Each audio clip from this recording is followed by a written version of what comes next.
Welcome into the Casual Gaming Conversation. I'm Connor. That's Nick. This is your weekly gaming podcast from Ep.84.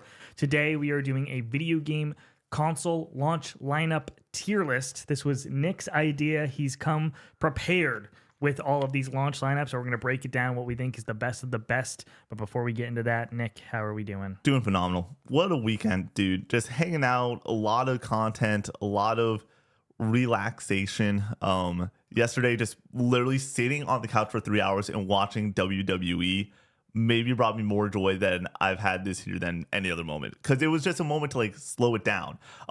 Like I went and got the fast money ready, and then I got this podcast ready, and then I was like, cool, it is 7:05 and I get to be done. I haven't really had that moment too often in the past few weeks with Persona, and then just in between the Persona streams and stuff like that. So great weekend, very fun to relax with you. We watched the series together. Celtics dominated. That game was never in doubt. Yeah. So good. And people spending $50,000 to go courtside just to watch their team get absolutely waxed was amazing. So yeah, no, it was just a great weekend. I'm really excited for this upcoming week. I'm excited to play more Death Stranding. I'm excited for just this podcast. Breaking down tier list. We haven't done a tier list, it feels like, in a long time. Yeah, we always do brackets, which I feel like I don't really have much of a preference there. I like both of them. I like tier lists more because you and I argue less. Okay. Yeah. I feel like we could even go back and do PS4 games bracket. Yeah. Yeah. And right. And it would just be a totally different conversation. Totally. You know what I mean? Yeah. So that would be fun eventually. How are you doing? Doing good. Yeah, I stayed up. I don't stay up late. I'm an old man. But last night I stayed up until 1:30 playing Death Stranding. We're back in.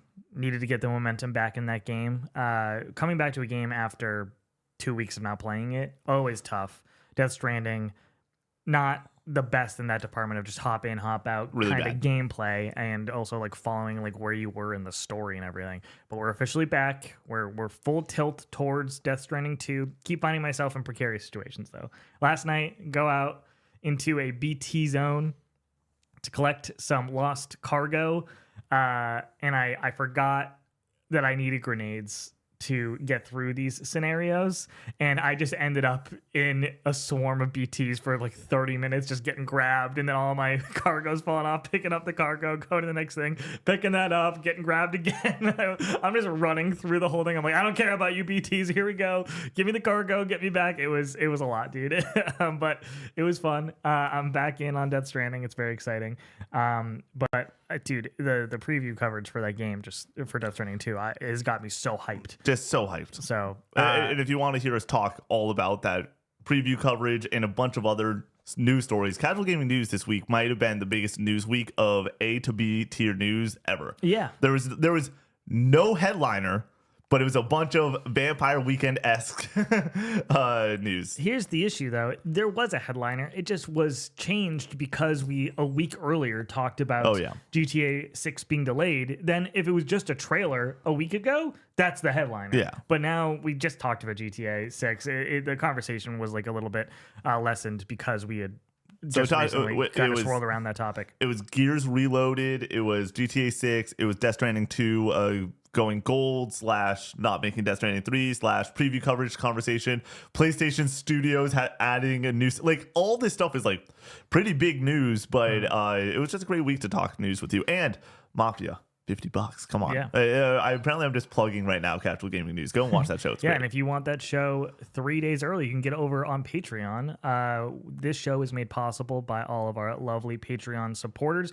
If you want to support the show, you can go over to patreon.com/coop64. There's a link in the bio for that. At the lowest tier over there, like I said, you get the Casual Gaming News conversation 3 days early, but you also get this show 3 days early, as well as a bonus episode of the Casual Gaming Conversation. We've had a myriad of conversations lately about Split Fiction and South of Midnight spoiler cast. We did a PlayStation Rest of the Generation breakdown. We did a Last of Us Season 2 episode 1 through 3 spoiler cast. We have the Expedition 33 spoiler cast going up later this week. We have a lot of fun stuff planned over there, but if you go and support right now, Got a whole backlog of fun, exciting topics that we go over. And if you want more podcast hours, that's a great way to do it at that lowest tier. Real quick, I want to hop in here. Coming up, I know a lot of people are where I'm at currently when it comes to the summer. It's summer Game Fest season. It's already in the air. You know, like these conversations are going to start happening more and more. And I really want to point people over to the bonus pod. Just current slate, things are always able to change, but like what's coming up after this week's Expedition spoiler cast, next week's SJF betting special. And the plan is, I've already reached out, Jacob, he's going to be on that. We'll also reach out to some other people, but guarantee Connor, myself, Jacob, Brady, going to be a great time over there. Last of Us season 2 spoiler cast, going deep diving on all that. Maybe Brady's on that, maybe whatever happens there, but it's going to be a hell of a conversation. And then the plan is, as right now, to do a Death Stranding 1 spoiler cast somewhere in there too. And then and then there's also the fear/excitement of review season and what that's going to look like between Night Rain and Mario Kart and everything. So just bonus pod, we are producing currently more content than we ever have. Somebody threw out the comment on the Doom review and was like, wait, I'm pretty sure we've gotten like something every single day this week. And it's like, yeah, certain weeks that has been the case. So if you are enjoying the content, consider going over to Patreon. But like there is a lot of really, really exciting stuff coming up that I just wanted to start to preview a little bit, because when I got that text from Jacob where he was like, yeah, I'm in and everything, I'm like, let's fucking go. Yeah. Summer Game Fest season is here, Connor. And I just realized I need to start making that betting special because I have not thought of any ideas for it. Yeah, it'll be fun. We also have at the $10 tier the GOTY podcast, which is like a general conversational podcast. We have Recollecting Retro, which we just posted an episode going to a couple of game stores, going over what we picked up, taking you along with us. So those episodes are a lot of fun. And then at the $10 tier, 2 additional bonus TikToks every other week. We just did a 15 words or less. We've done Guess Who as well. I love those Guess Who videos are like my favorite thing to shoot at this point. Yeah. I love doing them for some reason. We got a game Guess Who one today. Yes. Oh, dude, so excited about that. Little spin on the formula. And then at that highest tier, you get your name right at the end of each and every podcast, and you get to write in to get a chance to have your topic be the 4th topic on the Co-op 64 podcast. Twitch, we are back to normal outside of a few little tweaks. Nick is streaming Persona 5 Royal content early in the morning, trying to get through that Monday, Tuesday this week. 7 to noon is the plan right now for both Monday and Tuesday. Tuesday stream can go a little bit long. We will make a game time decision around 11 o'clock ish, whether we are going to push it on Tuesday or if we're going to have a Wednesday play session. Just a heads up there. Stay in the Discord. That's where that change would happen if there's a Wednesday stream. Mondays still Pokemon Nuzlocke, a lot of fun. No Pokemon are dying. Everybody is safe. No Pokemon safe, Connor. Yeah. No Pokemon is safe when you're on the sticks. It's going great. Every version of Alec is dead at this point. There was like 7 Alex and 14 of them are dead somehow. Then on Tuesday and Thursday, Nick is playing Sekiro. How are you liking that so far? Dude, Shadows died 2 times. That's all I'm saying. Did you get to the top of the castle and fight that boss? No, not yet. Right. I just went for me. I think back in time. Yeah. Yeah. Dude, what a video game. Did you finish that part? No, I'm at the very end of that. Yeah. That's where I stopped the first time I played it. What a video game. This is here's where I'm at with Sekiro. This game is better than Bloodborne when it comes to the game aspects. It doesn't have the sauce that Bloodborne has at all. But we're talking combat. Oh, the combat's just so much better. I mean, the combat's better than every single Souls game. Souls games don't have good combat, combat. It's all about the dodging and like the learning rather than the like actual feeling of swinging the sword. You know what I mean? Here's the other part. That grapple, dude. That fucking grapple. I feel like Spider-Man. Oh, it's great. Flying over, all of a sudden you see the red dot pop in, take someone out, start attacking some other enemies. Like the combat system is so tight in this game. This is where I'm at with this. This is very much going to be in that 9.5 area for me because the understanding of somebody giving this game a 10 is just so clear to me. and I'm 6 hours in. That's not a great nickname for you, Nicky95. Dude, I've there's given so many 9.5s. I've given I think 14 games 9.5s All time. all time. No way. I feel like we have conversations about games all the time that you say are 9.5s. I can pull up. Where are we at? What are you playing on Wednesday? I'm gonna be finishing up Resident Evil 1. That stream might go late. I would imagine it will. Yep. And we're gonna be finishing that out, and then from there we don't know. So we will find that out together. We'll decide what we're playing next, and we will let you know when I know. Then we don't have any bonus stream this weekend. 13 games 9.5s. I'm giving 13 games in 9.5.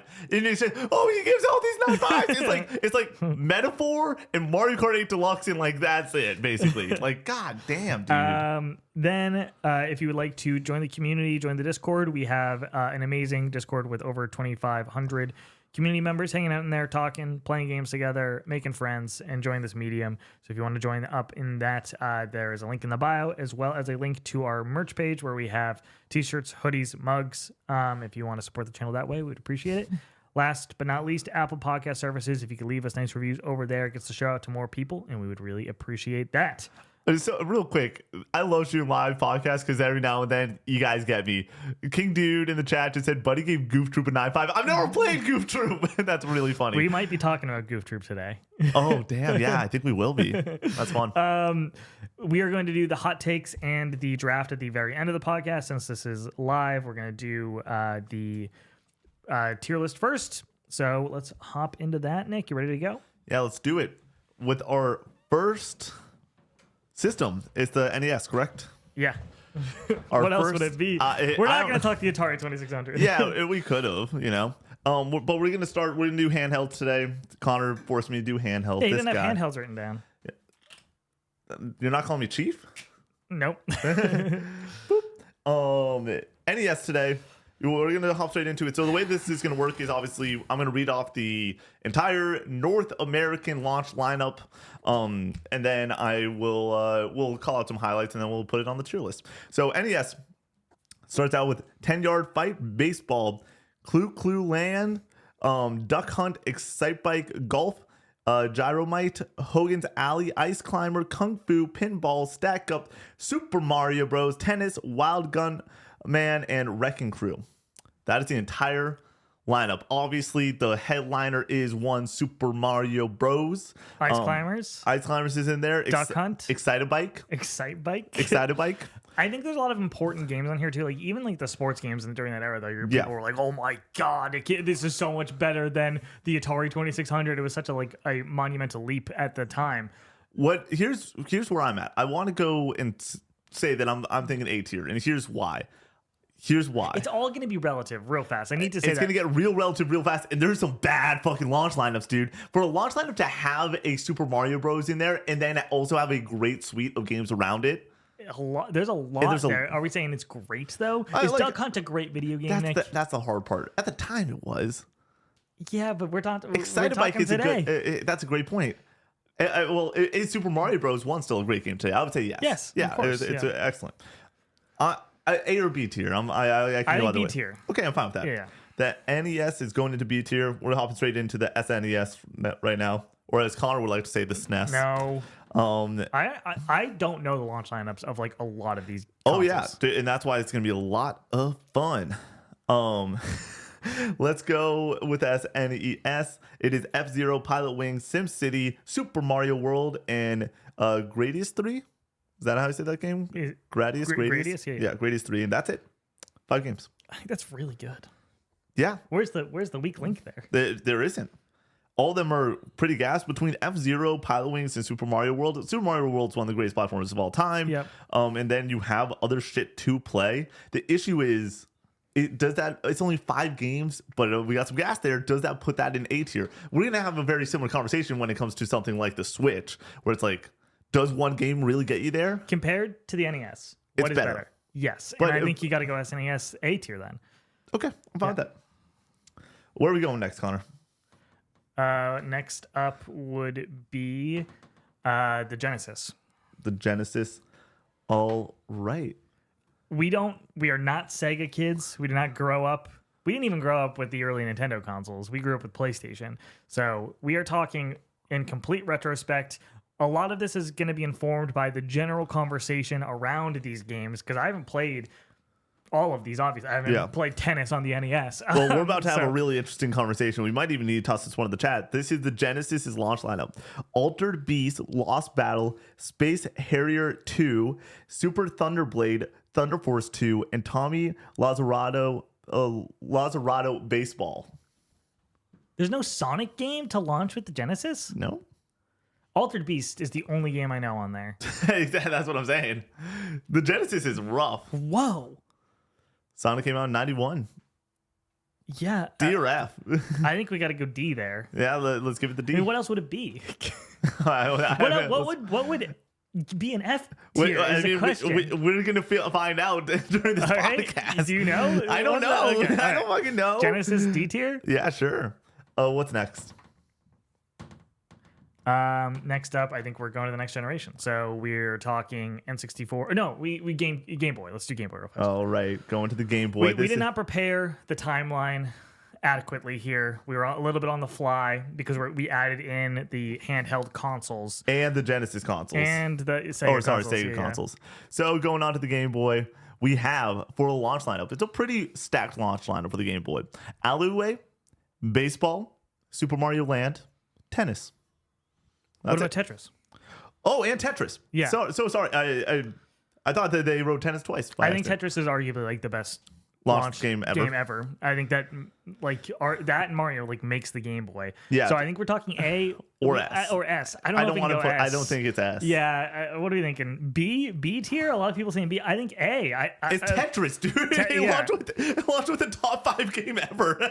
If you're launching a handheld with a game that you can play over and over and over and over again, something that is so pick up and put down, like play around on the train when you're on your way to work, like this game was handheld perfection. To be S, you need quality and quantity. I agree. But to go, once again, I think that's what puts it in A tier, where it's like it does not have the quantity, but it has the greatest, arguably the greatest launch game ever. What's next, PS1? So we're doing Game Boy? Yep, Game Boy is going into A tier.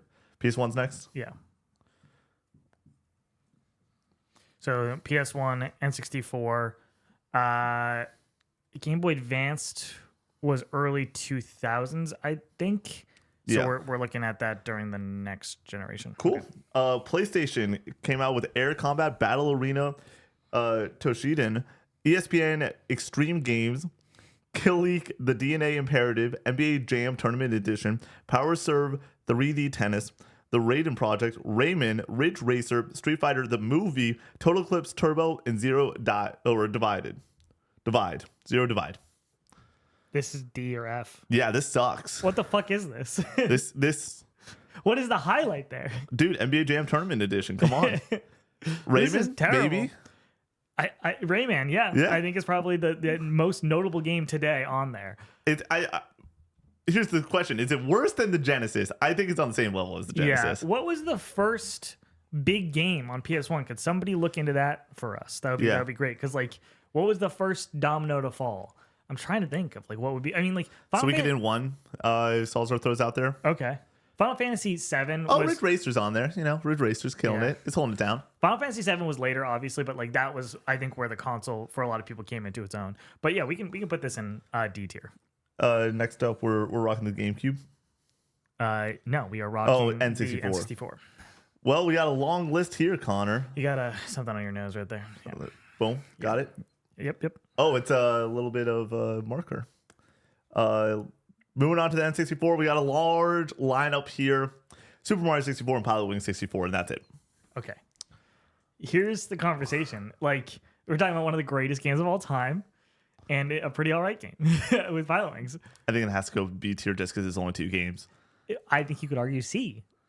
I can't put Mario 64 lower than B tier. Okay, I can't do it. Okay, so like NES, we're talking Duck Hunt, Mario, and Ice Climbers. Yep. Here we're talking Pilot Wings and Mario 64. But there's so much more on NES I rather if somebody was like, "Here's a console, you have the full lineups," I'd rather get the 2 games and have one of the greatest games ever than get a suite of a really fun system. Like right now, it's straight up, if someone's like, you would have the NES with the entire launch lineup or the N64 with these 2 games, I'm taking the N64 with those 2 games every day of the week. I agree personally, especially in retrospect, we're talking. But like, I think at launch, there's an argument to be made here for People sure. are saying S tier. Holy shit. What? It doesn't have enough games, y'all. Yeah, it's too. And here's another fun fact for you: there was nothing like for 2 months after the fact. Yeah, there was no other game. Like they didn't. It was just those 2 games. And Mario 64 is not a long game. It's like a 10-hour game, right? It's well, about if 10 you go hours. with everything, a lot of people were probably just kind of getting every single aspect of that game and then speed running it and stuff back in the 90s. Well, I think B tier is as high as I'll go. Yeah, I'll toss it in B. But people seem upset about it. Damn. What's next? If we're talking what a great launch title is, I think Mario 64 is up there or whatever for like your best launch title. Connor, I got the Game Boy Advance ready to go. Okay, let's do it. And it is a long list. Strap in. Baku wa Koku. Oh no, that's the Japanese release. There we go. There's the US release. Army Men Advance, Castlevania Circle of the Moon, Choo Choo Rocket, Earthworm Jim, Fire Pro Wrestling, GT Advanced Championship Racing, Iridino 3D, Konami Crazy Racers, Namco Museum, Pinobi Wing Adventures, Pitfall, The Mayan Adventure, Rayman Advance, Ready to Rumble Boxing Round 2, Super Dodgeball Advance, Super Mario Advance, Tony Hawk Pro Skater 2. Really kicks on in the last 2 games. Well, you also have Castlevania Circle of the Moon. Yeah, but that's a great game. I really like what Salazar's out with it. I think. Oh no, but Super Mario Advance and then Tony Hawk Pro Skater 2 for just like. Well, it's Pro Skater 2 on the Game Boy. I don't know how that even functions. Yeah, but still, you're still rocking some. That's a good point. You think so? I have no idea how that even looks. I think C is fine. But we're talking Circle of the Moon, Super Mario Advanced, which I think is just a remake of a previous Mario game. Can somebody get me a confirmation on that? I know that the advanced titles on Game Boy Advance for Mario are like, it's like Super Mario Bros. 4 Advanced, Super Mario Bros. 3. Exactly. Something stupid like that. I'm pretty sure Super Mario Advance is basically Super Mario Bros. Also, Game Boy Color does have a different lineup, and we are adding that. Okay. Yep. All right. So let's do C tier. I'm fine with that. Game Boy Color, it launched with Centipede, Game & Watch Gallery 2, Pocket Bomberman, and Tetris DX for Game Boy Color. No Pokemon. No Pokemon. That's D tier in my mind. Getting Tetris again doesn't hit the same or whatever. Like, it's not nearly like this impactful game if you've already played or been playing it on the original Game Boy. Totally. What's next? Game Boy Color. We are going to the PS2, I think. PS2 has a bad launch lineup, but I think it's probably going to be better than PS1, which I was not aware of PS1's game, honestly. We got a lot of games here, Connor. Holy shit, we got a lot of games. So and this is the start, and we're going to see this often, where third party really takes over of like trying to get a game out alongside a launch lineup, just to be like, hey, there's something to play on it. It comes out PlayStation 2, Armored Core 2, DOA 2 Hardcore, Dynasty Warriors 2, ESPN International Track and Field, ESPN Winter X Games Snowboarding, Eternal Ring, Evergrace, Fantavision, Gun Griffin Blaze, Kenson, Madden NFL 2001, Midnight Club Street Racing, MotoGP NHL 2001, Orphan Psychon of Sorcery, Cue Ball Billiards Mastered, Ready to Rumble Boxing Round 2, Ridge Racer 5, Silent Scope, Smuggler's Run, SSX Street Fighter EX3, Summoner, Swingway Golf, Tekken Tag, Tournament, Time Splitters, Unreal Tournament, Wild Racing, and X Squad. Okay, you have a lot of good shit. A lot of bad, a lot of okay, and some good. Yeah. Like Time Splitters, is that the best game that's in that batch? Tekken Tag Tournament has a good case. Yeah, but I mean, like, I think... And Midnight Club Street Racing has a decent case to be the best in that bunch. Yeah, Midnight Club... but still, that's a franchise that, like, doesn't even exist nowadays. Like, that was pretty niche by the time it ended its run. I think C tier is a great SSX. spot for this. This is C tier. This is just like I do think it is better than PS1, which is shocking. Fantavision, you got a lot of games on here. Run, dude. You got a lot of games on here is the big thing. And at the end of the day, you can have a good time playing Madden 2001. It's gonna be really funny because somebody could like take this board out of context and just take a screenshot of this and be like, they put PS2 in C tier. What are they doing? Or whatever. That's awesome. What's next? Is this where we go to the Team Green? Get the X in here? Yes, and we also have Dreamcast. Nice. All right, going with Team Green, Xbox. We got 4x4 Evo 2, Air Force Delta Storm, Arctic Thunder, Cell Damage, Dark Summit, Dead or Alive 3, Fusion Frenzy, Halo Combat Evolved, Mad Dash Racing, Madden NFL 2002, NASCAR Heat 2002, NASCAR Thunder 2002, NFL Fever 2002, NHL Hit 2002, Oddworld, Munch's Odyssey, Project Gotham Racing, Shrek, S tier. Test Drive Off-Road Wide Open, Tony Hawk Pro Skater 2X, and Transworld Surf. That is at least B tier. Halo, Fusion Frenzy. For me, I don't think it. I think it's Halo, and there's other shit to play. It was Halo, Fusion Frenzy, and there was one more there. Munch's Odyssey, I think is interesting. Oddworld. Are you sure that it's not Shrek? Oh, Tony Hawk Pro Skater 2X. Yeah, because he's telling to play. I think B tier sounds right to me. I don't think it hits. This one, we're going to the poll.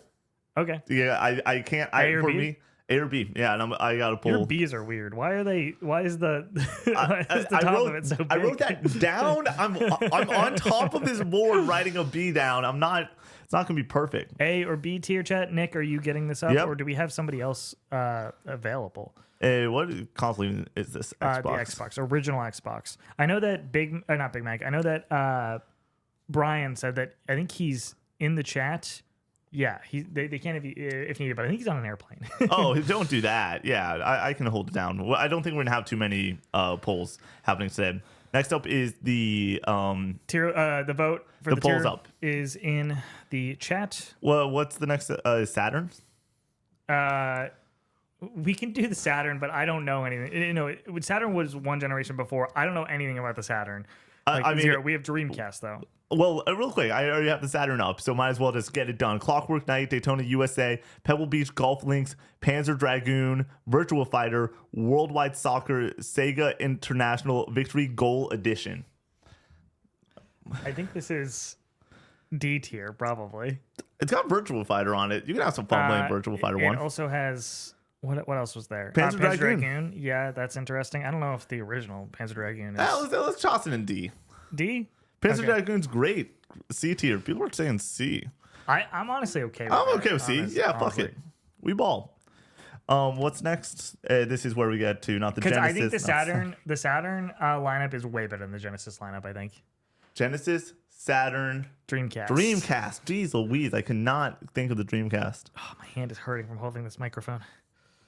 Going to the Dreamcast, we have Aerowings, Air Force Delta, Blue Stinger, Kart, Flag to Flag, Expendable, The House of the Dead 2, Hydro Thunder, Monaco Grand Prix, Mortal Kombat Gold, NFL 2K, NFL Blitz 2000, Pen, Tricelion, Power Stone, Ready to Rumble Boxing, Sonic Adventure, Soul Calibur, TNN Motorsport Hardcore Heat, Tokyo Extreme Racer, and Trick Style.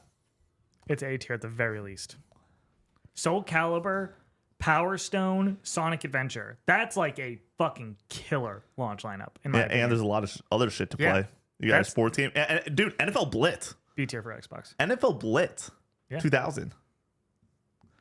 Mortal Kombat Gold's also, I believe, a decent Mortal Kombat game. What do you think, Chad? A tier? Power Stone, Soul Calibur, Sonic, Blue Stinger. I don't know anything about that last one. But if you're shouting it out, I believe you. I'm good with A. A? Well, real quick. I could not have guessed this. No. We gotta rock the bouncer. Would you rather get a Genesis with all those games or just get the N64? You have to talk about the breadth of content here, and I think that, I mean, look at the fucking Metacritic score for Soul Calibur. We're talking about one of the greatest games of all time. We're also talking about one of the greatest games of all time with Mario 64, but then you also have other things to play. I agree. A tier it is. I'm just saying, the N64 is the bouncer to the A tier for sure, of like Would you rather get those two great games or everything fucking on the system? It's just such a hard conversation because you're talking about two versus a bunch of games, but now you're talking about like the tier of quality at the top. I don't give a shit about cart flag to flag. I don't know what that is. Yeah. So where do we head next? We did the PS2. We did the Xbox. Is it let's do the PSP came out before the PS3. PS3? Yeah, so it would be the PSP. Portable. Let's see if this website. I don't know anything about the launch lineup for the PSP. I'm not gonna lie. The PlayStation Portable launches. Oh, we did do GameCube. Yeah, we did Dreamcast instead of. Let's go to GameCube. I can rock that real quick. GameCube. Or talking Luigi's Mansion. First game on the list is Luigi's Mansion, then Super Monkey Ball, then Wave Race Blue Storm, All Stars Baseball 2002, Batman Vengeance, Crazy Taxi, Dave Mira Freestyle BMX 2, Disney's Tarzan Untamed, Madden NFL 2002, NHL Hits 2002, Star Wars Rogue Squadron 2, Rogue Leader, and Tony Hawk Pro Skater 3. I think we're looking at A tier. Gas! Yeah, that's really good. Fucking gas! I don't feel comfortable putting an S tier because I don't think there's a single title on there that I think you could argue is like an all-timer. I do think there's one that you could argue is an old Tony Hawk Pro Skater 3. Did it launch with the console though? Was this a game that was already out? Sorry. Oh yeah. You know what I mean? Like, was this a port? That's a good question. It wasn't on the N64. I know that. Yeah. Let me look. So did it come out before Tony Hawk? Typing with one hand is real tough. I'm pretty good at it, you know. Tony Hawk's Pro Skater released October 28th, 2001. And then when did the GameCube's after that? I think it's close. GameCube release date is September 14th, 2001. What? Oh, maybe that's Japan. Yeah, probably. That's Japan. So it probably and then North came America, out, it is November 18th, so it's a month later. It's going to be a new game It's a for new, most people. it's a new game. Yeah, let's put this in A tier then. Cool with that? Yeah, I'm fine with it. Right. I was like, we can have a conversation about S tier, in my opinion. Like, day one, you can play Tony Hawk, Super Monkey Ball, and Luigi's Mansion. Yeah. Like, to have 3 games of such a high quality, it's like, the fuck yeah. PSP time, Connor. Yeah, said it. We got Ape Escape, On the Loose, Darkstalkers Chronicles, The Chaos Tower, Dynasty Warriors, Gretzky's NHL, Lumines, Metal Gear Acid, NBA, Need for Speed Underground Rivals, NFL Street 2 Unleashed, Ridge Racer, Spider-Man 2, Tony Hawk Underground 2 Remix, Twisted Metal Head On, Untold Legends Brotherhood of the Blade, Wipeout Pure, World Tour Soccer Challenge Edition. It's really solid, I think. Really? I think we're talking B at No. the very least. Lumines, Ridge Racer. I'm blanking on. But one Ridge you Racer's just said. that's another one of those that's been out on other shit. Like, it's Lumines, in my opinion. Metal Gear Acid. Metal which Gear I know Acid, I isn't, believe, like, was the best. also on other systems before the PSP. Was it? I think so. I think it was on Metal Gear Acid. I think it's an Wipeout old game. Pure Yeah. is arguably the best Wipeout game. I think C tier. We're thinking C. I'm thinking C tier. Oh, maybe not. Wait, no, it must be because the PSP was not 2004. When did the PSP come out? 2004. Really? Yeah. Okay, maybe it was. So C tier. C tier is where I'm at. Yeah. Where are we heading to next? Though I do think in comparison to all of these, I do think it is the best of the Sure. 4. Game Boy Advance has some decent titles on it. Yeah. It's not, but I don't think it's close to any of this. I think next up, Xbox has a fucking Halo comment involved. There's not a Halo comment involved on that list. I agree. Next up, we're going to the next generation. I believe we're talking PS3. PS3, 360, and the Wii. Holy shit! Let's go with the Wii. I mean, fucking hell, dude! It's Wii Sports. And then The Legend of Zelda: Twilight Princess, Excite Truck, Avatar: The Last Airbender, Call of Duty 3, Cars, Dragon Ball Z, Budokai Tenkaichi 2, L-Bits, GT Pro Series, Happy Feet. Come on, Happy Feet, it's S tier. Madden NFL 2007, Marvel Ultimate Alliance, Monster 4x4 World Circuit, Need for Speed Carbon, Rampage, Total Destruction, Rayman, Raving Rabbids, not Real Steel, Red Steel, SpongeBob SquarePants, Creature from the Krusty Krab, Super Monkey Ball Banana Blitz, Tony Hawk Downhill Jam, and Trauma Center Second Opinion. Okay, it's at the baseline A tier. Yep. Let's have the conversation, dude. Can it be S tier with just Twilight Princess and Wii Sports? Wii Sports arguably the best launch title of all time. I don't think it's Pack the arguable title. at this point. It's not. It's not. It's not the because best of Breath of launch the Wild. lineup. Yeah. I think I can make a case that it's third. The third best launch title ever. Okay. So, yeah.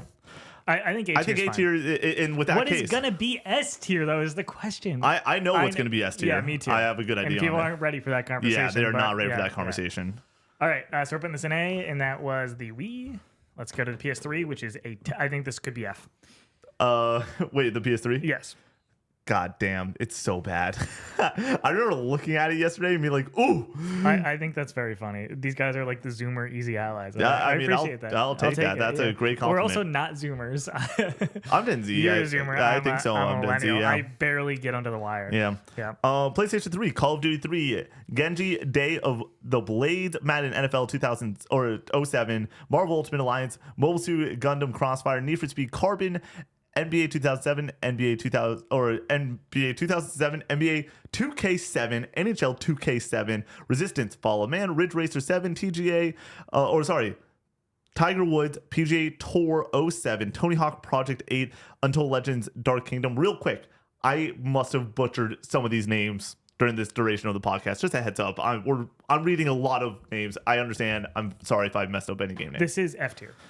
Yeah, I think this is awful. The best game on there is Need for Speed Carbon or Resistance Fall of Man. it's probably Need for Speed Carbon, which is a cross-gen title, and Resistance Fall of Man is not good. Like the series gets better as it goes along. I went back and played Resistance in like 2010. It just does not hit. I'd rather play Tetris GX, I believe, on the Yes. Game Boy Color than any title on there, and I that's totally why it's agree. F tier. PS3, yeah. I think PS3. we're on F, yeah. A lot of sports games. I do like my sports games, but still, like, that's the other part. A And lot of this- these are cross-gen sports games, too. And this launch lineup arguably like had one of the biggest rippling effects in gaming history ever, Yeah. along with the price of the console. It's like, okay, it's $600, terrible. But then what fucking Where's games Metal are you Gear? gonna play on it? Where's It's like, Metal Gear? Where's God yeah. of War? Where's anything that, like, or where's a new Ratchet and Clank or a Sly Cooper? Like, at the time, the PS3 was, it was, there was a chance to go and, like, hit a home run with the amount of franchises. No one was ready. First year is very different than the launch lineup because I think that you can turn it around very quickly Oh, yeah. in a first year. Like even talking GameCube, you get Melee out in the it comes out like 2 months after the fact. It was supposed to be a launch title, and then it comes out 2 months after the fact. That makes the fucking launch lineup. So I think that whole conversation is a separate conversation. Oh, we rocking the 360 now? We forgot the DS Okay. as well. We can go back to it. We can Yep. do 360 and And then we can just go straight back to the DS yeah. at that point. Xbox 360, we have Amped, Call of Duty 2, Condemned Criminal Origins, FIFA 06, Road to FIFA World Cup, Gun, Cameo or Camo, Element of Power, Madden NFL 06, NBA 2K6, NBA Live 06, Need for Speed Most Wanted, NHL 2K6, Perfect Dark 0, Peter Jackson's King Kong, the official game of the movie. That is the full title of that video game. Project Gotham Racing 3, Quake 4, Ridge Racer 6, Tiger Woods PGA Tour 06, Tony Hawk's American Wasteland. this is also F tier. No, it's not. No. What title is on there is even better than Resistance 3? Or sorry, Resistance 1, Fall of Man. Tony Hawk American Wasteland. That dude. is a PS2 game. It's This is a cross-gen game. you know, it's still better. No, it's better. I don't agree. I'm not on I board want with to that. play that game. I think this is F. Perfect Dark Zero. That game's not great, right? I don't think people like think of that as one of the better games of that generation for sure. You know. Gun was also PS2. Yeah, this is F. Yeah, I'm fine with that. Yeah. What a Need for weird Speed generation. Most Wanted. Where are we at with Need for Speed Most Wanted? It's in the same boat as Carbon. Yeah. Where, I think It's a people great Need for prefer Speed Most game. Wanted, but I don't think that it's also on PS2. I Oh, think. that's a good point. We forgot to mention Uno. Came with every. Uno was a great I time. literally have the oldest Xbox 360. It does not have Uno on it. Are you familiar with Yes. this game? Okay. We're going back to the DS, right? Yes. Oh no, that went to the Dude, 3DS. out of context, this board is insane right now. PS3, Xbox 360, F tier? What? Nintendo DS US launch lineup is Asphalt Urban GT, Field of Magic XY/XX, Madden NFL 2005, Metro Prime Hunters, First Hunt, a demo, Spider-Man 2, Super Mario 64 DS, The Urbans, Sims in the City. It's the title of that title. Okay, we're talking D tier, I think. I think that Mario 64 DS is better than every title in this launch lineup for PS3 and 360, but we're not moving any higher. And by the way, when we have the Game Boy Color, we put that there because it has another version of Tetris. We're allowed to put for another version of Mario 64. DS. Alrighty. Now we are going to the next generation. Do we want to get the Vita in here now? So the Vita was right before the PS4, yeah, or a little bit before the PS4. Yeah, that works. All right, very, very, very large launch lineup. 3DS is next. Okay, we can. I already have the Vita up, so we can do that. We'll do a mix, or once again. This is one of the largest. I think it might be the largest launch lineup. This is a of the very day. good launch lineup. PS Vita's launch lineup is Army Corps of Hell, Asphalt Injection, Augmented Reality Cliff Diving, Augmented Reality Fireworks, Augmented Reality Table Soccer, Ben 10 Galactic Racing, Blaze Blue Continuum Shift Extended, Dungeon Hunter Alliance, Dynasty Warriors Next, Escape Plan, F1 2011, FIFA Soccer, Hot Shots Golf World Invitation, Hustle Kings, Little Deviant, Luminous Electronic Symphony, Michael Jackson's The Experience HD. I'm sorry, I could not laugh through that. Gotta pick that one up for my collection. Yeah, hell yeah. Mod Nation Racers, Road Trips, Ninja Gaiden, Sigma Plus, Plants vs. Zombies, Rayman Origins, Shinobido 2, Revenge of Zen, Super Stardust Delta, Tales from Space, Mutant Blobs Attack, Touch My Katamari. Ultimate Marvel vs. Capcom 3, Uncharted Golden Abyss, Virtua Tennis 4, and Wipeout 2048. That's insane. What? That's insane. That's the best launch lineup ever. That's insane. Okay, you were screaming right now. It's loud. Wipeout, Marvel vs. Capcom 3, Uncharted, Hot Shots Golf, Super Stardust Delta. There's no all-timers on there, though. You have, at a floor, an 8 out of 10 for, 10 games Mod Nation Racers. That's S tier, dude. No, that is what... I'm not trying to be a Vita fanboy here. On paper, is that better? That's better than all of these. Are you kidding me? Yes! No, it's not. Oh, my God. At best... As for shovelware, what shovelware? Yeah, what game on here Uncharted Golden Abyss is arguably... It's a great game. Dude, it's like a 7 out of 10. The fact that it runs on a portable console. It's cool, but it's not. Connor, if somebody said you would have the N64 with Mario, I am taking that. Luminous, dude. I'm taking that every time. Katamari. Connor, I'm taking the N64. I'm taking the Xbox and you maybe not NES. But I'm taking these two over a Vita with all those games. That's crazy talk, Connor, Nick. Fusion Frenzy and Halo. Fusion Frenzy and Halo. Halo is a better game than every single one that we just listed. We're talking about you get day one on Vita. You get 10 games that you can play and enjoy that are above an 8 out of 10 or at that bar above a 7 at least. So poll, if we put it to a poll, I'm going to lose it no matter what, which is fine. Yeah, no, I understand. So the issue, I'm not trying to play the game. I'm not trying to play the game. I'm in between these of C and B because I do think that there's great titles there. A.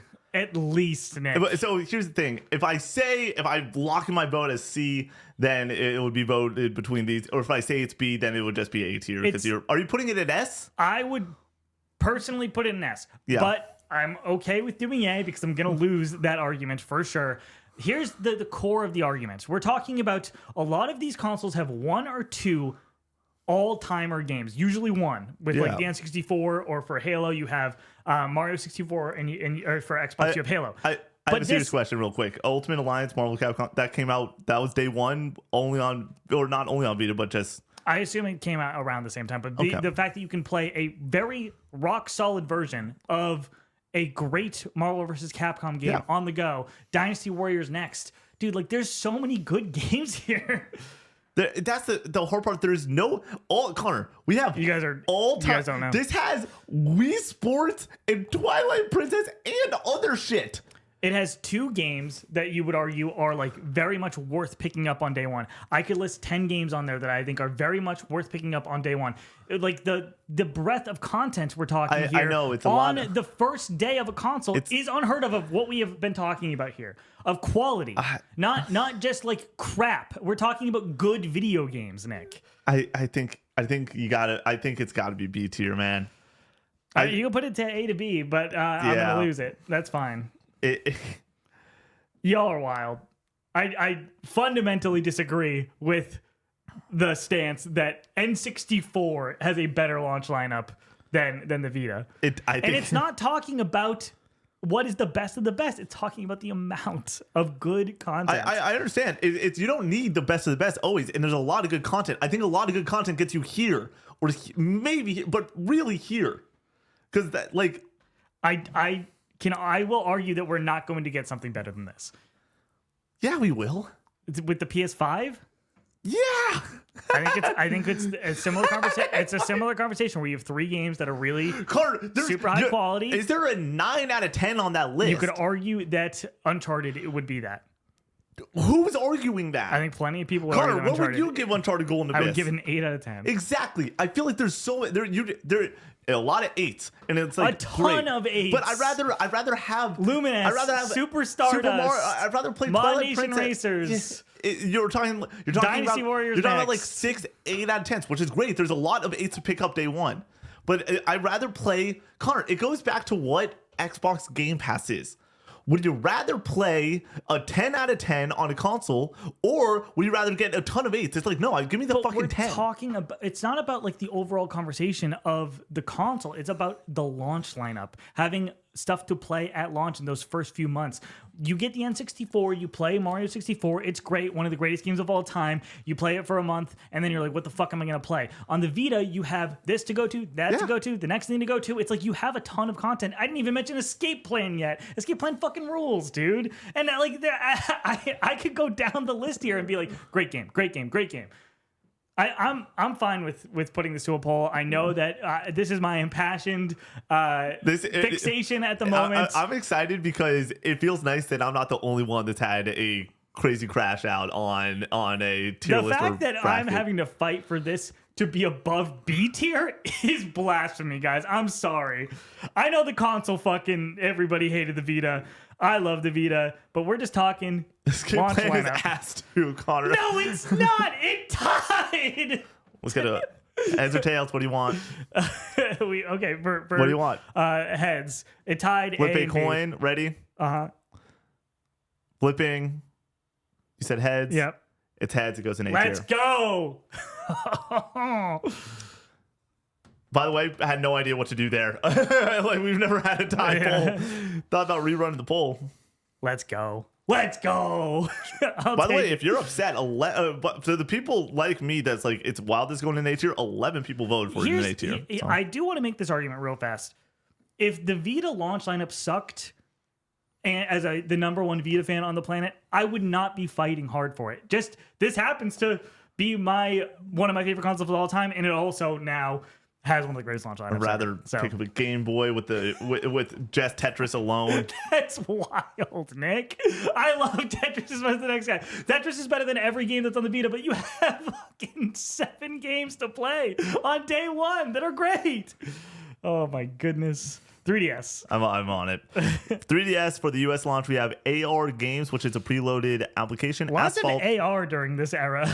Asphalt 3D, Bust to Move Universe, Combat of Giants, Dinosaurs 3D, Space Raiders, which is also a preloaded application. Find Me, which is a preloaded. Lego Star Wars 3, Clone Wars, Madden NFL Football, Nintendogs plus Cats, 3 versions of that. Pilot Wings, Resort Pro Evolution Soccer 2011 3D, Puzzle Swap, Rayman 3D, Ridge Racer 3D, Samurai Warriors Chronicles, Steel Diver, Super Monkey Ball 3D, Super Street Fighter 4 3D Edition, The Sims 3, Tom Clancy's Ghost Recon Shadow Wars. This is a bad launch lineup. Yeah, it's not great. And anybody during this era who was picking up a 3DS would agree that they were picking it up with the promise of the rest of Super Mario 3D Land was around the corner. Yeah.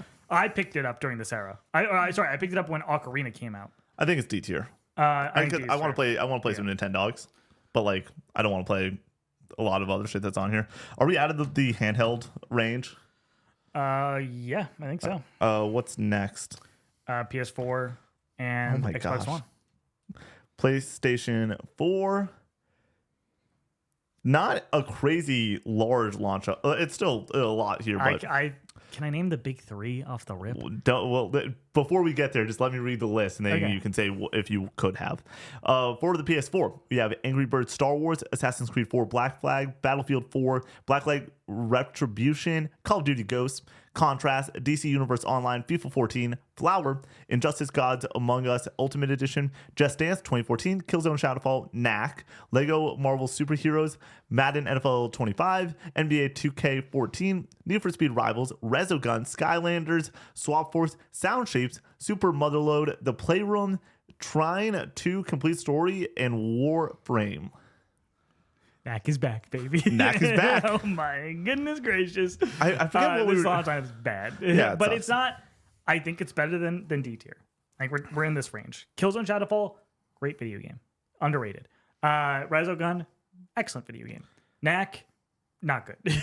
Everything else, ports. I mean, you have a lot of third party stuff that is good, but you can play it on both consoles.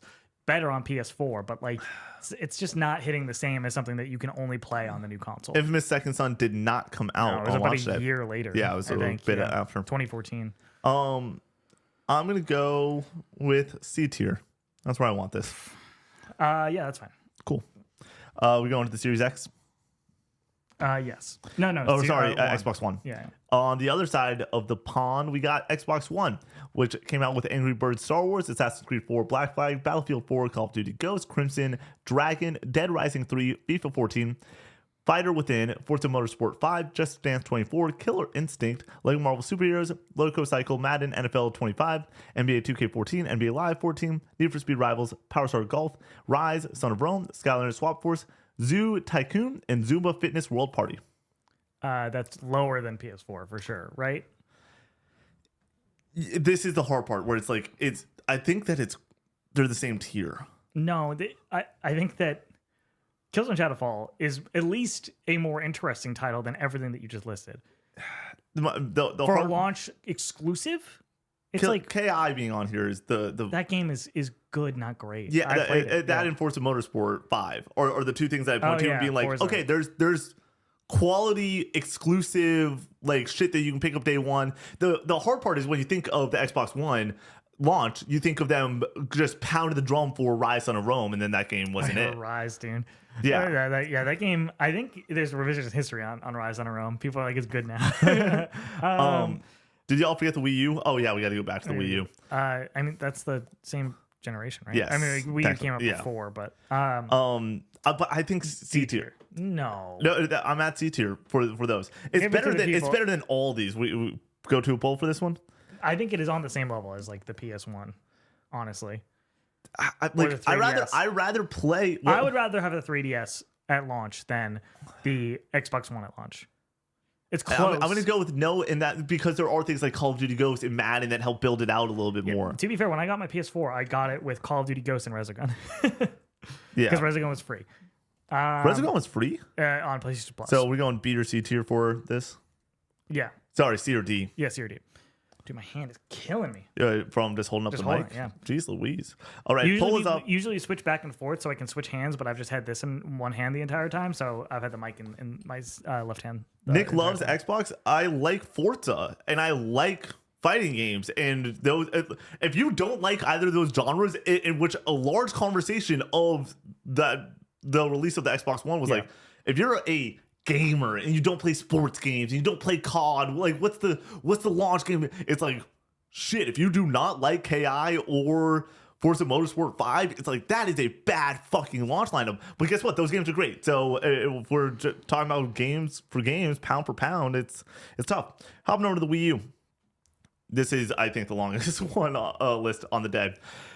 For the Wii U, we have new Super Mario Bros. U, Nintendo Land, Sing Party, Assassin's Creed 3, Batman Arkham City Armored Edition, Call of Duty Black Ops 2, Darksiders 2, Epic Mickey 2, The Power of 2, FIFA Soccer 13, Game Party Champions, Just Dance 4, Madden NFL 13, Mass Effect 3 Special Edition, NBA 2K13, Ninja Gaiden 3, Razor's Edge, Rabbids Land, Scribblenauts Ultimate, Skylanders Giant, Sonic and All-Stars Racing Transformed, Tank, Tekken Tag Tournament 2, Wii U Edition, Transformers Prime the Game, Warriors Orochi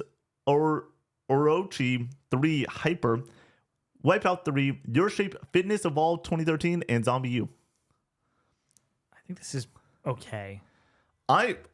The classic thing of like, would I be excited to pick this up? It's like, Yes. yeah. Super Mario Bros. U, Nintendo Land. Nintendo Land's fun. A great suite Zombie U is interesting. of other fucking titles. And then you have a lot of Arkham City does have like additional content, I think, in it. Armored Edition, you'd assume there's something there.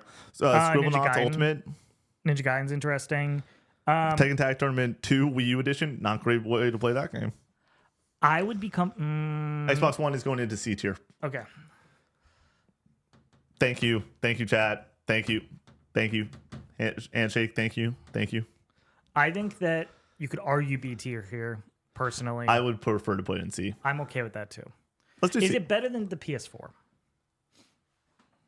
Yeah, it is. Yeah, it is. But is the PS4 the bouncer of this year? I think the PSP might even be the bouncer of this year. The Game Boy Advance might be the bouncer of this tier. No, Game Boy Advance was really just like one game. It was like Circle of the Moon. Like, that was it. The hard part is I don't like put... These two are the definition of B tier because it's one game. Well, in NFC Sports too. What makes this so difficult, because we're talking about breadth over quality in some instances. And I think that the Wii U has both. It has... Let's do B. The Super Mario Bros. U is, some people will argue, is the best 2D Mario game. Yeah. I've heard people argue that. Yeah. And I think it is a very good game. Underrated. Yeah. All right. Where are we going next? We or is it just PS5, and Xbox Series X, and the Switch. Switch first. I also have the Switch 2 on this list. Okay. Yeah. More, maybe we even sit down for the Switch 2 before we and we can hop into that conversation, because that is the reason we are doing this tier list right now is because the Switch 2 is coming out. Just a scheduling thing. I was like, oh, this would be fun to do before and talk about where we think the Switch 2 is going to line up within this. All right, Switch 1. Switch 1, it's not a lot of games. 1-2 Switch, Super Bomberman R, Just Dance 2017, Skylanders, Imaginators, right? Yeah, it's on the no, Imaginators. It sounds right. Imaginators, actually. Yeah. Fast, RMX, Shovel Knight Treasure Trove, Shovel Knight Spectre of Torment, Snipper Clips Cut It Out Together, I Am Setsuna, and a little title called Legend of Zelda Breath of the Wild. Yeah, that's the one that does it. But I think that puts you in B tier. Can Breath of the Wild be enough to get you to A tier alone? And I think it does. No, I don't know if it does. Because here's the thing.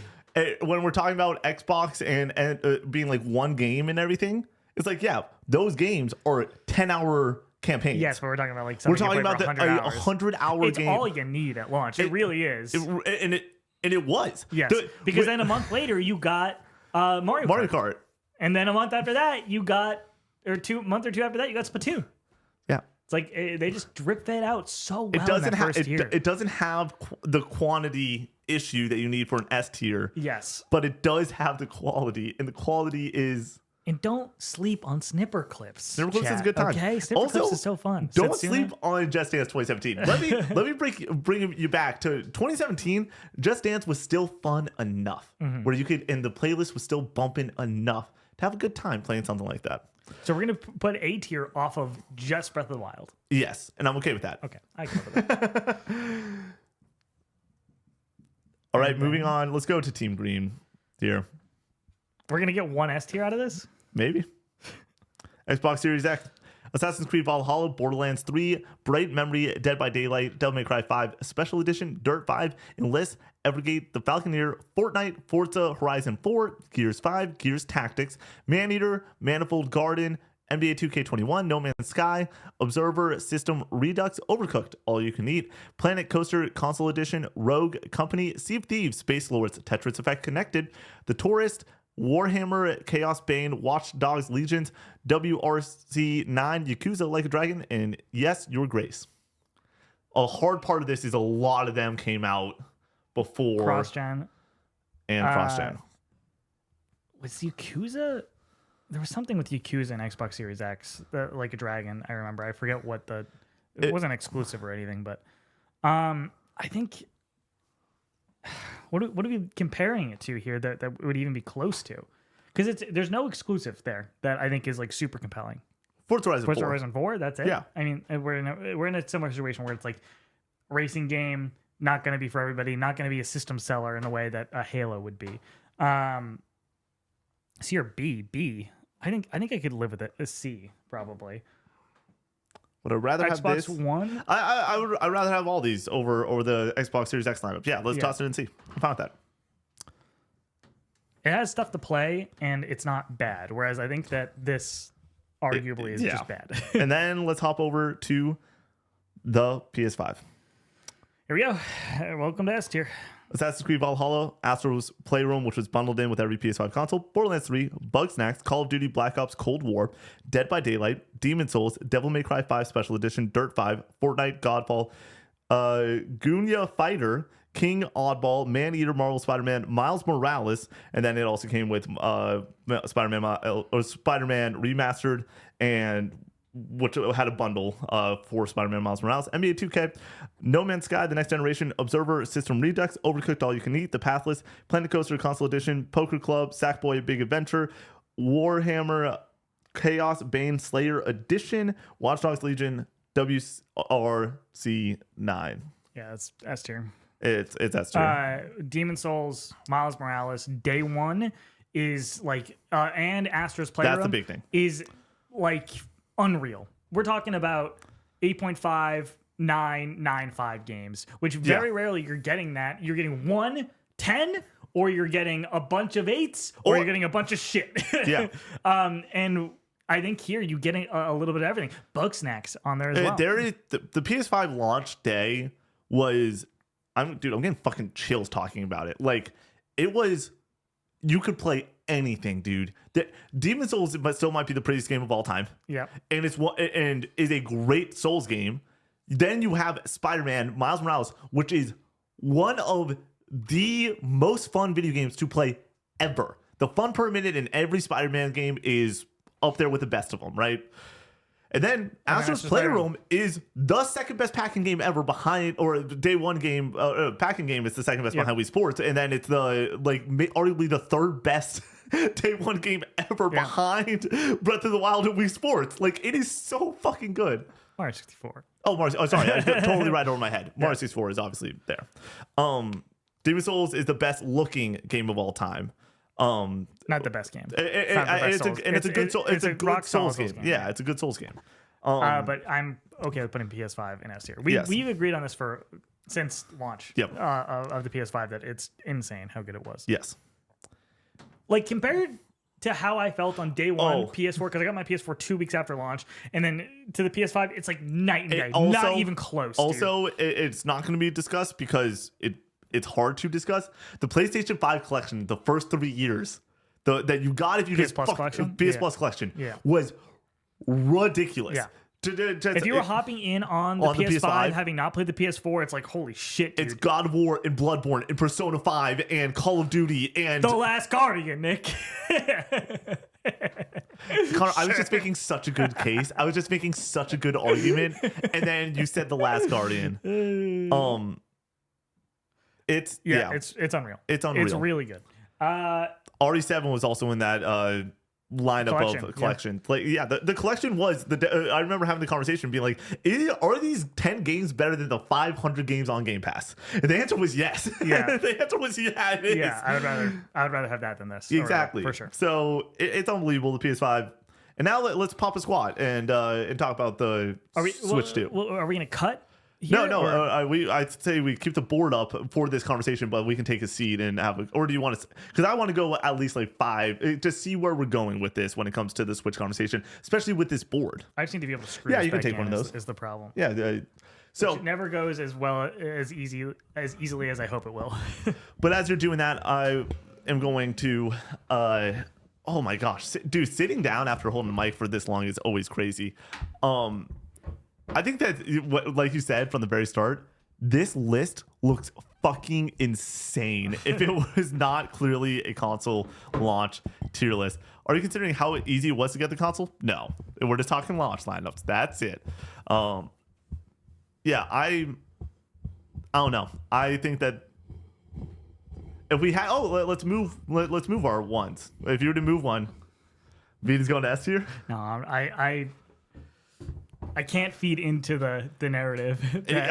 Connor, you already, the moment of this podcast was me going. If that was any other console, I would be arguing it the same way. Yeah. I'm telling you, dude. Yeah.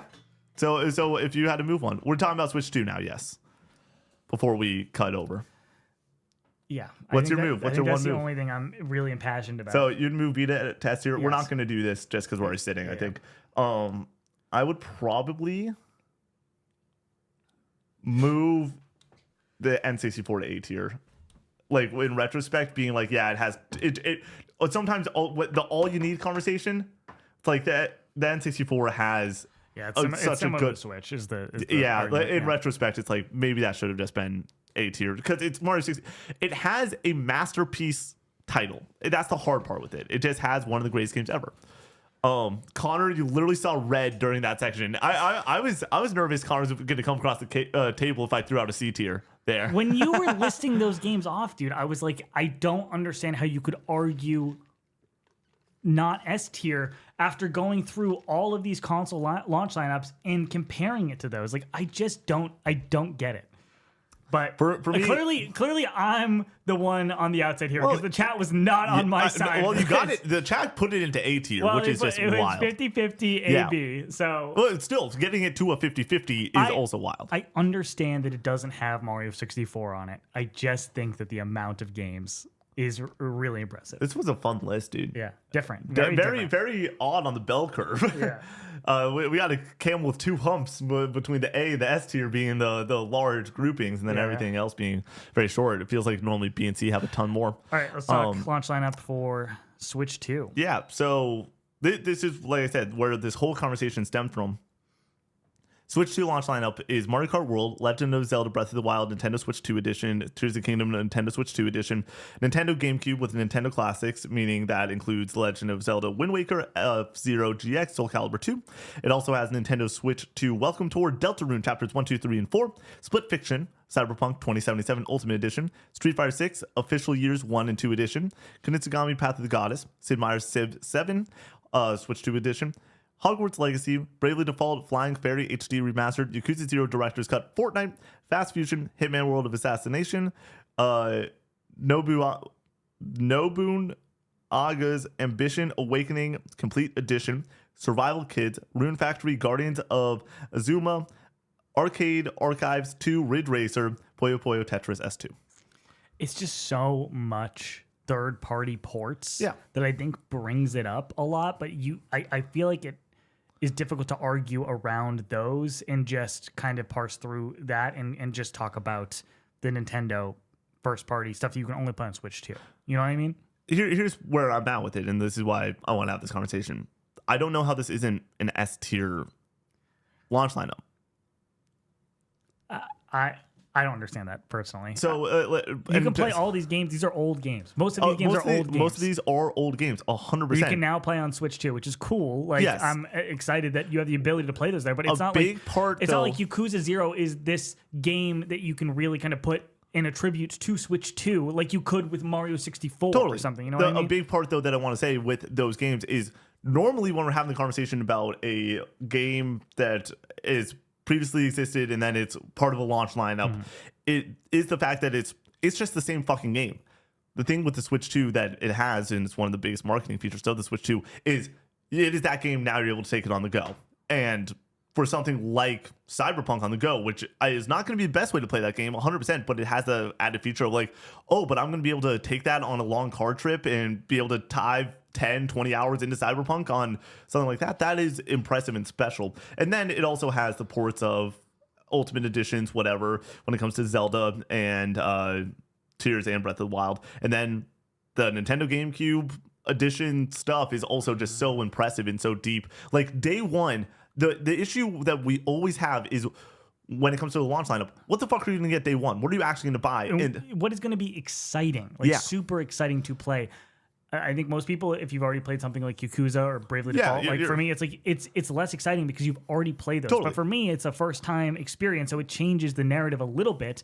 But at the end of the day, it's Mario Kart. That is the game. That is the Switch 2 title, launch title. Everything else is kind of iffy on like if I really care about it that much. I think though that from the conversations I've heard, from the discussions we've had with the Discord and the chat over time, the fact that there is something for everyone when it comes to that third party. Like everyone is picking something else up, it seems, other than Mario Kart, because there's just so much shit here of high quality. There are the people that haven't played Split Fiction or Cyberpunk or Yakuza yet that it's like, yep, I'm in. Deltarune day one. Yeah. First 4 chapters. I think that's a big big thing. Because that's new. The New, first, 3 and 4. Yeah.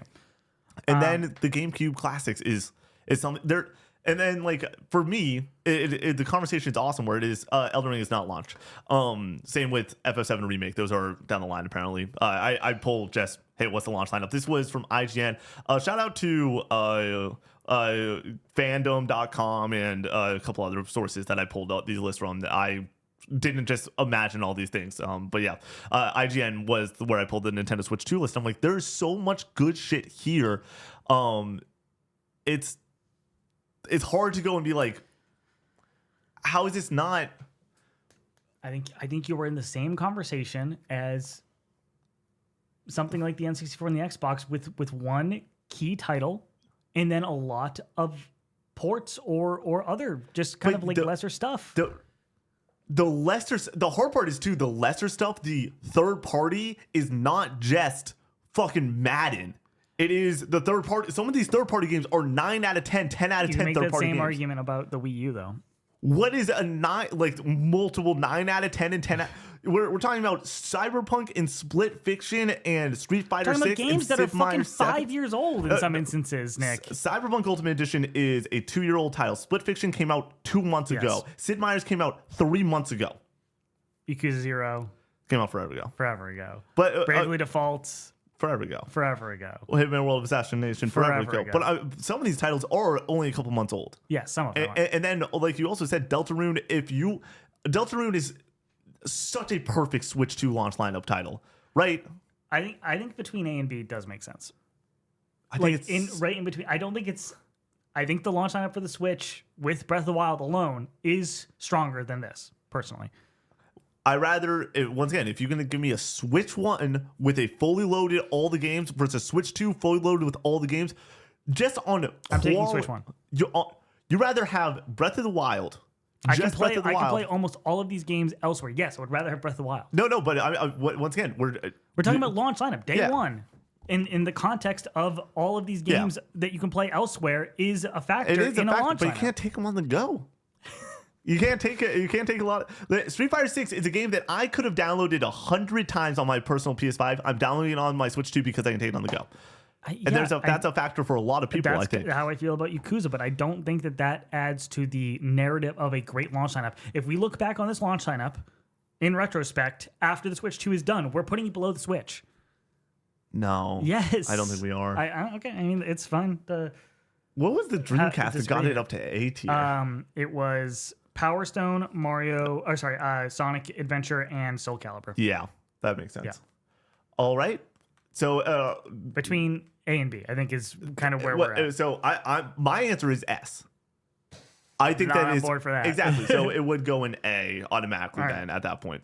But that's an interesting one. I'm not mad about it going in A, but do we want to toss it out there? No. Yeah. I don't want to make a statement by writing it on the board. But I do think that it is a very interesting conversation where we're heading. As of right now, plans for Switch 2 coverage.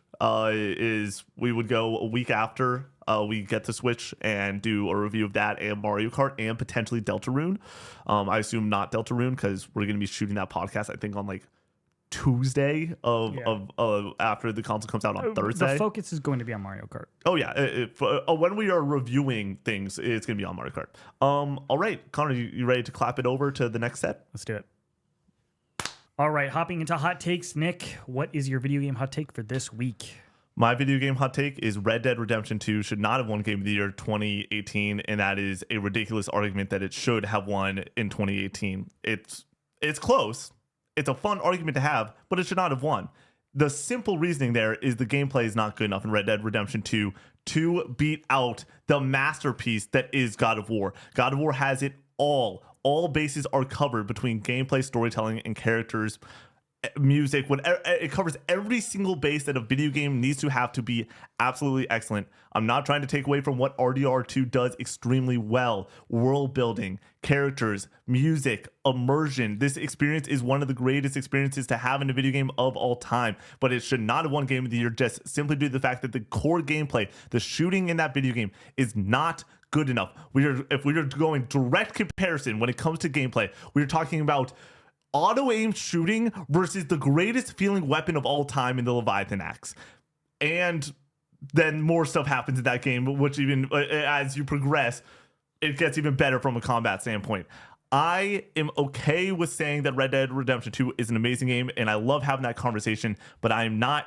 It's gotten to the point that enough people, I think, are saying RDR2 should have won over the fact that it is officially a hot take, and I'm saying no, God of War rightfully deserved Game of the Year that year. I don't agree. At the time, I was on board with you. Yep. As time has gone on, I think I'm on the RDR2 side. I think the arguments on both sides totally fair. I prefer RDR2 though. This is a great hot take though. It's gonna engage a great discussion in the comments, I am sure. So that'll be really fun. But yeah, I think your argument is sound. I think your argument makes perfect sense of like this has every single thing about it is really great, to excellent, to all timer when it comes to God of War.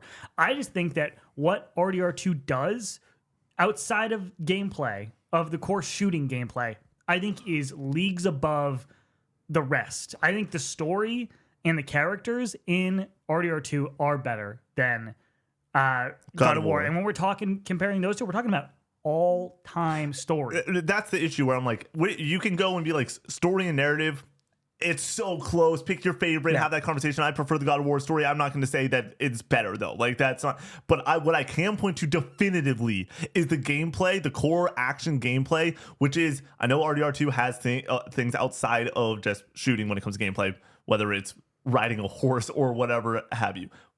It is so much better than God of War that I'm just like, I can't have that argument.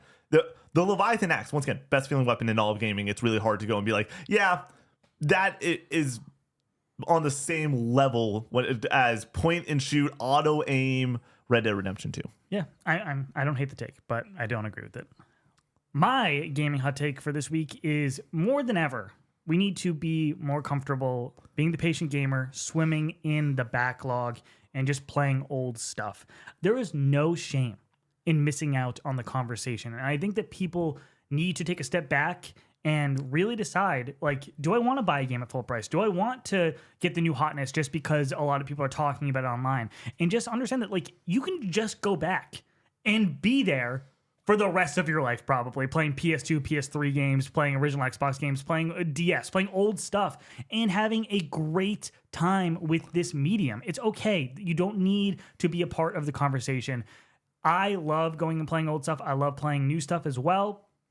But I think with the advent of $80 games coming around the bend, I think more than ever, it's going to be important to be like, I'm taking a step back, and I am still a video game fan and am still enjoying the medium in a way that makes me able to be a part of conversations. But you just don't need to be a part of the conversation that is going on at the cutting edge or whatever. Yeah. So yeah, swim in the backlog, enjoy it, have a great time, be a patient gamer, wait for sales, and it will pay off in the long run. It's just the pressure of the conversation that is holding you back. And once you get freed from that, you'll be enjoying the medium even more. Yes, I think that a lot of comes with if you go back. And I do think now with modern consoles, especially having so many offerings of, hey, if you are on PlayStation Plus Extra Premium, you can play a PS2 game that's gas. Or if you're on Game Pass, there is an Xbox 360 game that you can go back to and have a great time with. My big issue with it, and I agree with this like 95%, is for the people that don't have a PS2. The people that don't have the PS1 and are able to go out to store, because then to go and get one, you have to spend $100. You have to spend $200. Yeah, well, there's other ways to play PS2 games or whatever. Yeah, that's a different conversation. That's a completely different conversation. Yeah. So it's like you got to go, and if you're spending money on your games and everything, you got to go and spend money on your fucking games. So that's the only gripe I have with it. But other than that, yeah, get in the fucking backlog. The patient gamer, I say it all the time now. If you are a current modern, you want to play fucking everything day one, you should be a console gamer, because the initial price is only $50, and if you're going to spend 70 anyways, any which way, there's less pain in the ass shit with PC. There's less that you have to deal with there, and you're good to go. $500. Do you? What did I say? 50? Yeah, oh damn! Yeah, $500. I think you meant 50 for the games. No, I meant 500. And then if you are the patient gamer, get a PC. Steam sales are unbelievable. You can pick up some of the greatest games ever for like $3. So yeah. All right.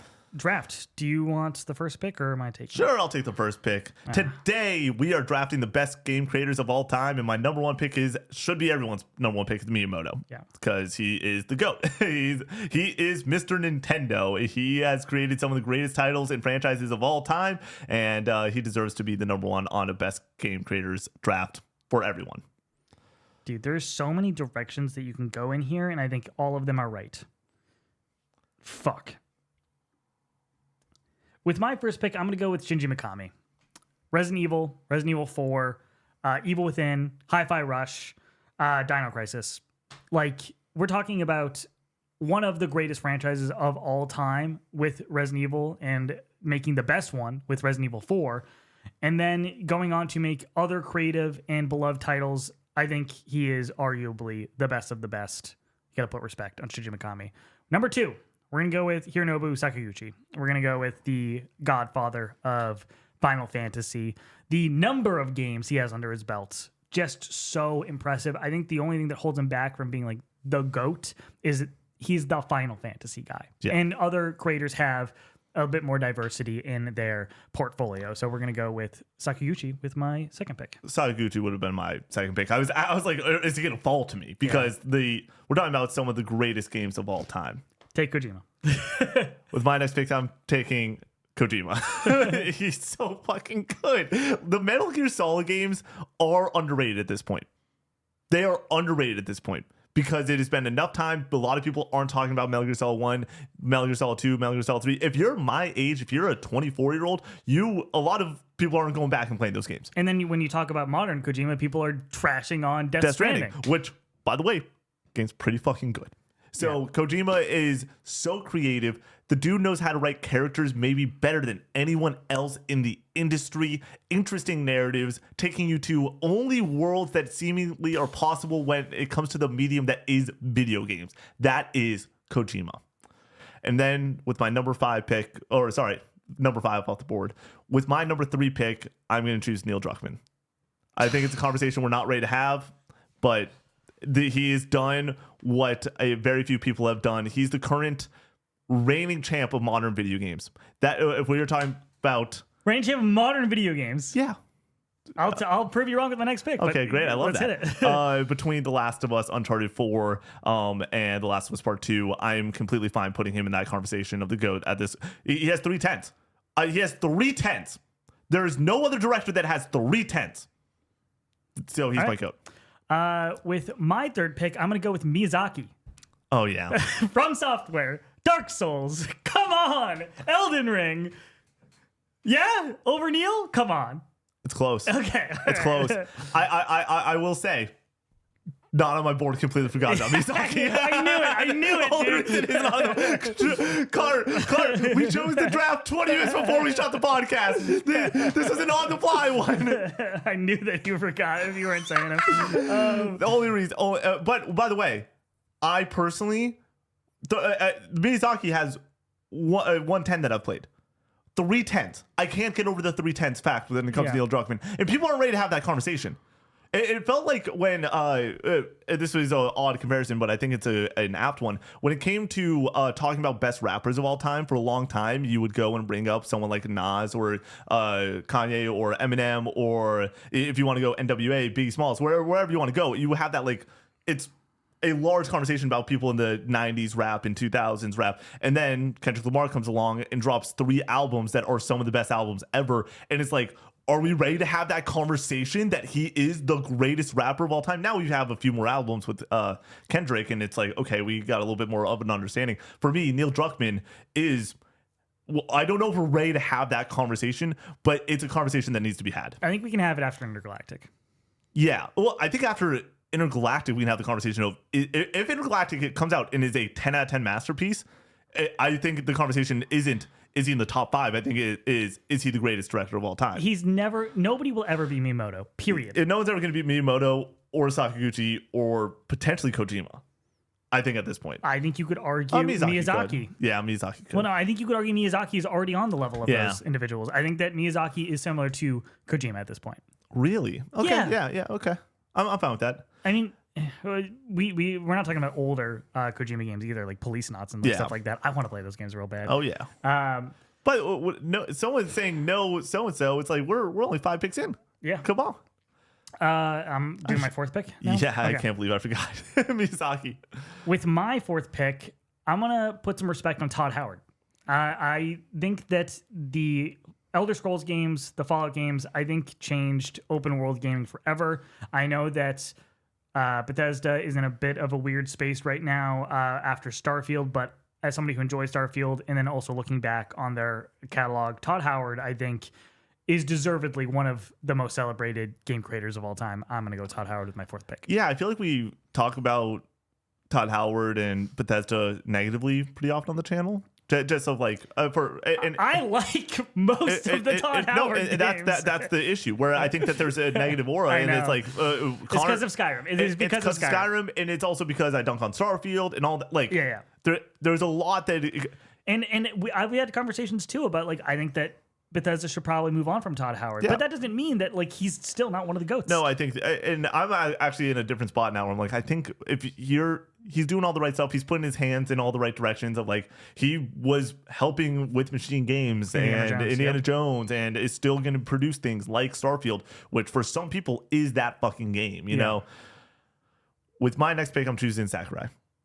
Like I'm okay with it taking Smash Bros basically and then some other great titles, but guess what? I've said it once before and I damn well mean it. Smash Ultimate is a miracle of a video game.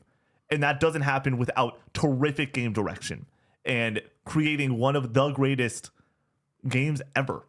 And then you also have his entire backlog. And then my last pick? Yeah. Damn.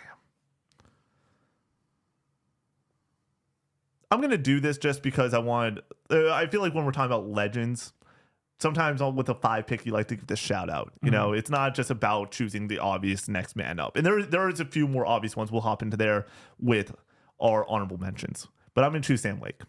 Okay. Sam Lake is just that dude right now. He is producing some of the best games ever. And when you look at something that like a Control or an Alan Wake 2, it's hard to debate right now on the trajectory of Remedy being nothing but Sam being that dude and leading that team in such a direction that does not currently, it feels like it doesn't exist in the industry. That's the key. And they're doing something that I don't think anybody else is doing. And that is so important and so cool because guess what? They're doing something that no one else is doing. And what they are doing is not just cool because no one else is doing it. It's cool because it's just fucking cool. Yeah. So Sam Lake is my last pick. I have so many fucking names on my list outside of that. And none of them are Miyazaki. Dude, this is rough. We're going to get through a whole fucking developers list, creators list, and not draft Ken Levine. Like that's Ken Levine's the 5th name I have written down. Yeah. With my final pick, I'm going to go with Hideki Kamiya. Resident Evil 2, Devil May Cry, Okami, Beautiful Joe. Got to give the flowers to one of the OGs. Getting Okami 2 under his stewardship. Cannot wait. Yeah. One of the greatest creators of all time for sure. Now hopping into honorable mentions. Sid Meier, that's a tough one to be like, Yes. it's not for us, but the dude's name's on the fucking game of some of the greatest review titles of all time. Ken Levine, greatest atmospheres in video game history. Tim Schafer, Double Fine. Yep. Shout out to, and this is the hard part where it's like you can't. Somebody threw out Corey Barlog. It's like Barlog was the last one on my list, but it's like you can't put him. He hasn't done enough, and let's have the conversation when the next game from him comes out. Yeah. Ed Boon, legacy. That's the thing with Ed Boon. I almost feel like you're on the same level as somebody like.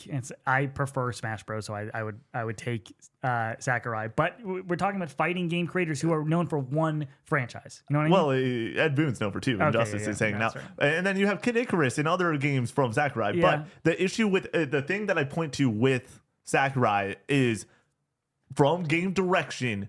Super Smash Bros. Ultimate, and I'm going to keep on saying it because people don't talk about it when we're talking about broad scope video game channels. Unless you are a fighting game channel or whatever, you are not talking about the fact that that game is a fucking miracle that it exists in the way that it does. Between this, it is the biggest crossover event in media history, except for Fortnite now, which beats it out by a country mile. But when it comes to video games and passion, it's like there's nothing like it. Nomura. If we want to go. Yeah, I didn't have him listed, but I love Tetsuya Nomura, of course. I think that you could go like, the thing is with Nomura, you would lean into like character design. He's the GOAT of character design. Yeah, well, that's fair. I also think some phenomenal games and the way he's currently working on things like the modern Final Fantasy games and everything like that. Come on. And then Anuma for modern Zelda titles. It's like, oh, you just directed two of the greatest games of all time, you know? Here's my question. I think Joseph Ferris is a great poll. Toby Fox, great poll. Yeah. What does is Gabe Newell a creative, or is he just kind of the head of Valve? I don't think that he's a creative. Yeah, I'm unsure on this. So I gave Gabe Newell written down. Amy Hennig from Naughty Dog, Uncharted, worked on Jack and Daxter, worked on Legacy of Kain, Soul Reaver. She's awesome. One of the GOATs. Uncharted, one of the best franchises of all time. Yeah, that's all I got. The other one that I do want to shout out in a little bit more of a formal form is Toby Fox, and it's such an interesting conversation to be like, it's like when we're talking about game creators, that is legitimately all him. You know, like obviously there is outsourced to a couple other things, but like what Undertale is like a person's soul becoming a video game. Yeah, and sure you get a lot of that when it comes to Kojima Productions and some other, but it's like, the way that it goes from game to person, I think that there's no stronger link than what Toby does, which is awesome. Fun draft. Dude, super fun draft. Fun episode as a whole. Yeah, man. One of the best. I think that this was an all-timer, which it's so much fun to have that conversation when we get off. Every facet of the game was hitting. I think the takes today were really solid. Oh, yeah. I think that the draft is great, and I think that the tier list was awesome. So really appreciate you all watching this episode of the Casual Gaming Conversation. Remember, this show is made possible by our lovely Patreon supporters. And if you if you support us at that highest tier, you get your name read at the end of each and every podcast. Nick, do you have it? Gaming Launch Lineups has it. Is at the end? Okay, that is at the very end of it. Shout out to the people over on Patreon, our May dearly beloved members, people like MG Dunbar, Mr. Munchies, Farmer Spud, Rocket Tater, Nofi, Apathetic Titan, JC Falcon, Swampy Bits, Jaxie, Sconzi, Cheery Sentry, Stracken 1978, Tyler D, Scooterman, Das Scoopy, Dinkelberg Rules, Senshiro, Hook'em Horns, Go Nash, Neutral Sphere, Charlie W, Easton C, Stooby Dooby Doo, Calvin M, We Nuke This Kingdom, Crispy, DJ Zach B, JC, Uli, Jacob D, Big Bag, Metal Nate, The Patty Cake, Bear Pog, Yogi, Dom. Oh, you can do better than that. There we go, baby. If we're gonna nail every part of the show, we got to get a good Dom in there. Oh shoot. Holden M. Colin C. Brock. Voodoo. Dr. Pookie Bear. Alex the Golden. Andrew H. Master Diz. Jesse F. Only One Rufus. Drifter X1. Skirt.